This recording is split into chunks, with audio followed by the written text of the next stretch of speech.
Olá, boas-vindas à nossa conversa de hoje. Vamos mergulhar juntos nos textos que recebemos sobre o livro de Miqueias. É o 33º livro da Bíblia e nosso foco vai ser nas profecias dele para Israel e para Jerusalém. E o objetivo, é tentar entender a fundo a mensagem do Miqueias. Tem esse chamado forte para o arrependimento, as consequências do pecado, a condenação da injustiça, mas também promessas de restauração e de um futuro líder. É uma mistura interessante.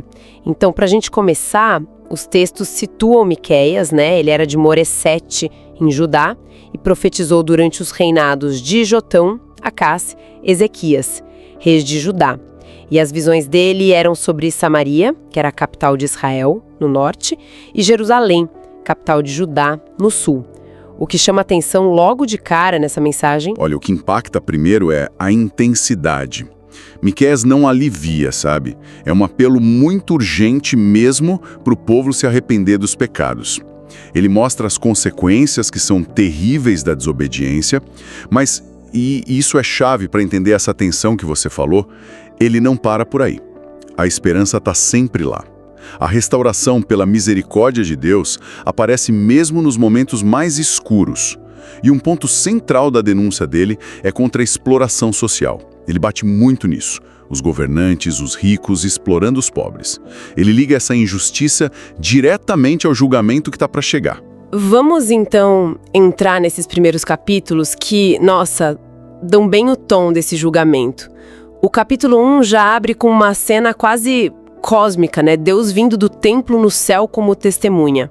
E a natureza inteira parece que treme, montanhas derretendo como cera, forte. Muito forte. E a causa disso tudo, pecado, revolta de Israel e Judá. E ele menciona especificamente a idolatria, os santuários pagãos. Isso não era pouca coisa, imagino. De jeito nenhum. Esses santuários, muitas vezes ligados a Baal, a Azerá, deuses cananeus, era quebrar a aliança exclusiva que Israel tinha com Deus. Uma traição fundamental, assim. Por isso que a profecia contra Samaria é tão gráfica.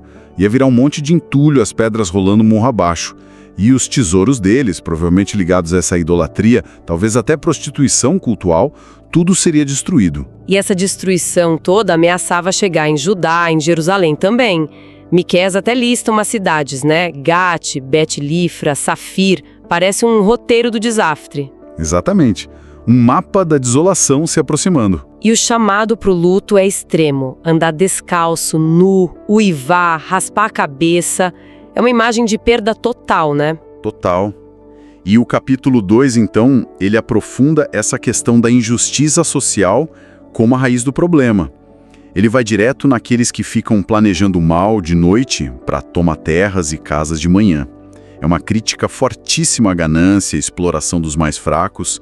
E a resposta de Deus é quase uma ironia divina. Eu estou planejando uma desgraça. Vocês vão perder suas terras. E nesse mesmo capítulo, ele critica também os falsos profetas, Aqueles que falam o que o povo quer ouvir para ganhar algo em troca. Prometendo vinho e cerveja. Isso. Prometendo uma prosperidade fácil, ilusória. Mas aí, mesmo no meio dessa denúncia toda, surge um contraponto, uma luzinha, Sim, e isso é muito importante para entender o livro todo. Mesmo anunciando castigo, Miqueias coloca ali uma promessa de Deus de reunir o remanescente de Israel.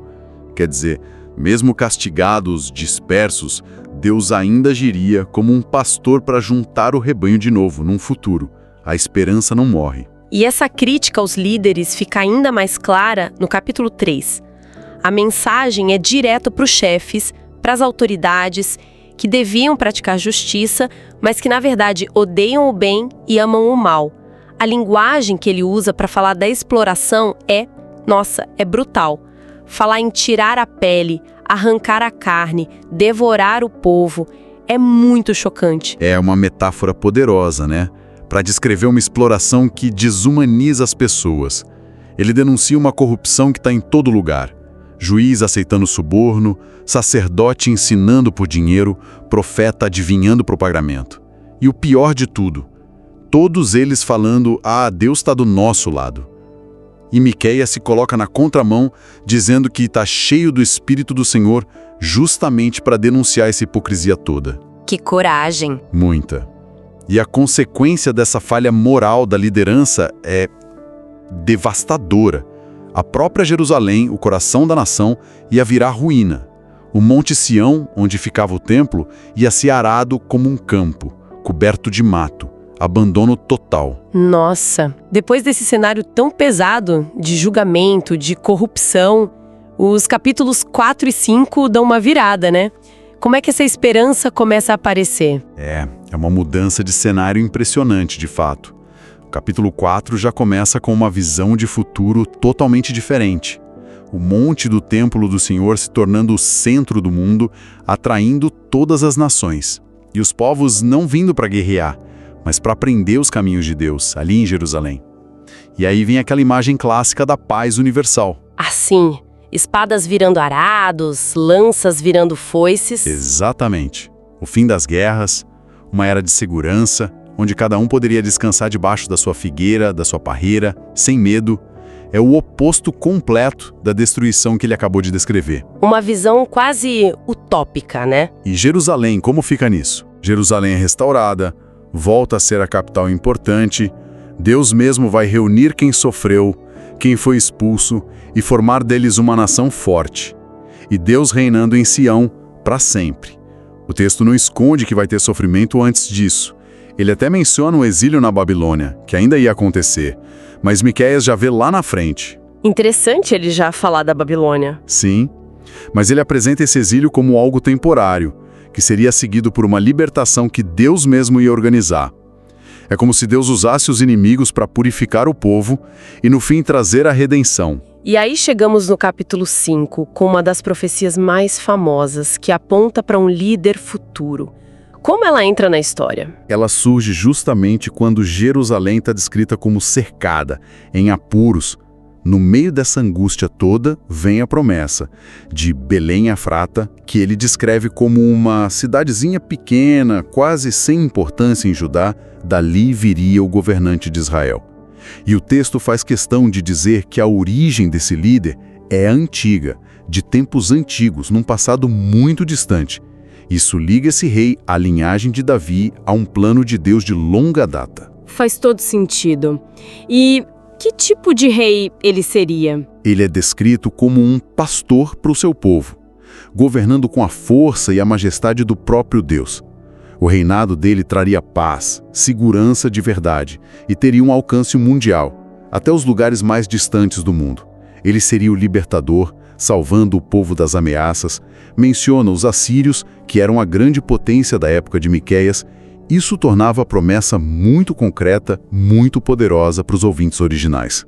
E o povo, o remanescente, qual o papel deles? Um remanescente restaurado também teria um papel importante entre as nações.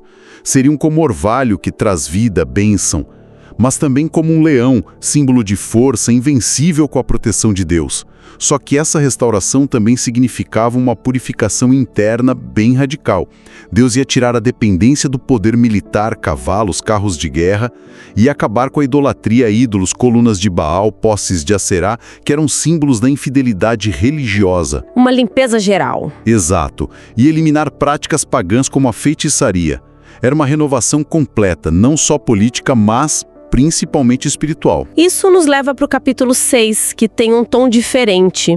Parece quase um tribunal, né? Deus chamando a natureza como testemunha contra Israel. Isso mesmo. É como se fosse um processo judicial divino. Deus começa lembrando tudo o que fez por eles. Tirou do Egito, deu líderes como Moisés, Arão, Míriam, protegeu dos inimigos como Balaque e Balaão.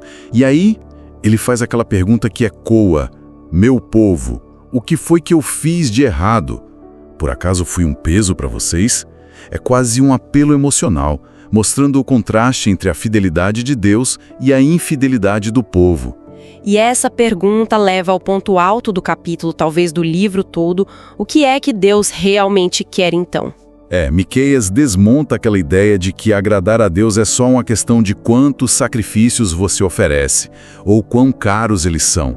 Milhares de carneiros, rios de azeite, o meu filho mais velho. Ele rejeita essa lógica de tentar comprar Deus, especialmente aquelas práticas pagãs horríveis como sacrificar crianças. E aí ele entrega a resposta, o famoso resumo de Miqueias 6.8. Que é? Ele já nos mostrou o que é bom, ele já disse o que exige de nós, e aí vem, o que ele quer é que façamos o que é direito, justiça, que amemos uns aos outros com dedicação e misericórdia, ou amor leal, hesed em hebraico, e que vivamos em humilde obediência ao nosso Deus, andar humildemente com Deus. Justiça, misericórdia e humildade. Que resumo poderoso da aliança. Mas, como isso se comparava com o que Miqueias via em Jerusalém? Era um abismo, né? Ele mostra justamente o contraste. O ideal era esse, mas a realidade era de corrupção, comércio desonesto, usando pesos e medidas falsas, muita violência, mentira por todo lado, ricos acumulando riqueza de forma desonesta. E ele avisa que as consequências que ele anunciou lá no começo, fome, trabalho que não rende nada, destruição, vergonha, viriam justamente por causa dessa distância entre o ideal e a prática, por seguirem os maus exemplos de reis como Onri e Acabe, conhecidos pela idolatria e injustiça. Para Miqueias fica muito claro, o jeito como a gente trata o próximo não dá para separar da nossa relação com Deus. Justiça social não é um detalhe da fé, é o centro dela. Chegamos ao último capítulo, 7. Ele começa bem para baixo com um lamento do próprio profeta. Ele parece se sentir totalmente sozinho no meio de tanta corrupção. Sim, é um lamento muito sentido. Miqueias se compara a alguém que vai procurar fruta depois da colheita e não acha mais nada. Ele sente que não tem mais gente honesta no país, que a violência, a traição tomaram conta de tudo, até dentro das famílias. Ele diz que os piores inimigos são os próprios parentes. É um retrato muito triste da falência moral da sociedade. Pesado, mas ele não termina assim, né? Mesmo nesse fundo do poço, a perspectiva muda de novo. Exatamente. Bem no meio desse lamento todo, Miqueias faz uma declaração de fé que é impressionante. Eu, porém, ponho a minha esperança em Deus, o Senhor, e confio firmemente que Ele me salvará. É uma resiliência incrível. Ele reconhece a queda, de fato caímos, mas ficaremos novamente de pé. Admite a escuridão, agora estamos na escuridão, mas o Senhor será a nossa luz. Aceita a disciplina de Deus pelo pecado, mas confia totalmente na justiça e na libertação que virão. Ele até prevê a vergonha dos inimigos que zombaram da fé do povo. E como o livro fecha essa jornada toda entre o julgamento e a esperança? Fecha com uma visão de restauração final. As muralhas de Jerusalém reconstruídas, as fronteiras do país se expandindo, os exilados voltando de lugares distantes, como a Síria, Egito, e termina de um jeito muito bonito, com uma oração que exalta o caráter único de Deus. Miqueias pede a Deus que seja pastor do seu povo de novo. Pede milagres como os do passado e imagina as outras nações ficando maravilhadas, humilhadas, diante do poder de Deus. O foco final é totalmente na natureza incomparável de Deus. Um Deus que perdoa o pecado, que não fica irado para sempre porque tem prazer na misericórdia nesse amor leal, que tem compaixão, que destrói o mal, jogarás os nossos pecados no fundo do mar, e que é fiel às promessas feitas lá atrás, para Abraão, para Jacó. Uau! Que jornada intensa mesmo, do começo ao fim. Recapitulando um pouco então. Miqueias nos confronta com avisos muito sérios sobre as consequências da idolatria, da injustiça social, da liderança corrupta. O julgamento é real, ele não passa pano, mas atravessando toda essa escuridão tem sempre a luz da esperança brilhando. A promessa de paz no futuro, a vinda de um rei justo lá de Belém e, acho que o mais fundamental, a afirmação dessa misericórdia, dessa compaixão e fidelidade incríveis de Deus, mesmo com a falha humana.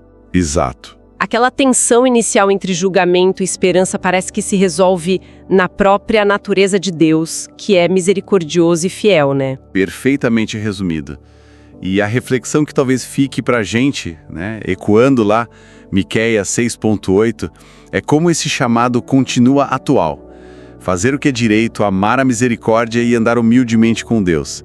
não é só um resumo da ética da Bíblia, mas é um desafio constante para a nossa vida pessoal, para a vida em comunidade e especialmente para quem está em posição de liderança ou influência. Como a gente equilibra essa busca por justiça com a prática da compaixão, da misericórdia. E tudo isso com humildade, diante de Deus e das outras pessoas. Continua sendo a questão central, eu acho. Um ponto excelente para a gente fechar. E nos deixa com algo para pensar, vindo diretamente dessa atenção que Miqueias explorou tão bem. Considerando essa ênfase forte do profeta tanto no julgamento divino pelas falhas sociais, quanto na profunda misericórdia divina, como é que a gente pode buscar e mostrar um equilíbrio saudável entre justiça e misericórdia, na nossa liderança, nas nossas comunidades e na nossa própria vida hoje? Fica a reflexão.